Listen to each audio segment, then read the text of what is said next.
something like a meme coin is more like a collectible, right? And so does it even make sense to have the securities laws apply to something like that? I think most of us would probably say no. It's important for people who are buying those to understand they're not getting the protections of the securities laws. And so I think we will try to provide more of that kind of guidance. Again, fundamentally, this is about getting a clear set of rules. If Congress then decides we want to have the meme coin regulatory commission, I guess they could set that up. I don't know that we would think that's necessarily a great idea.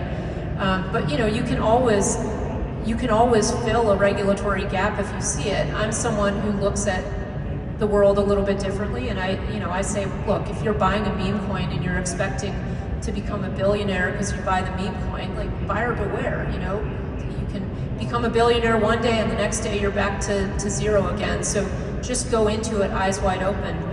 I think if we set up a regulatory framework in which we say we have to make sure that nobody ever loses money on buying something that they're speculating on, I mean, no one's going to ever be able to buy anything. So I just think, be an adult, right? If you want to engage in speculation, go for it. But if something goes wrong, don't come complaining to the government about it.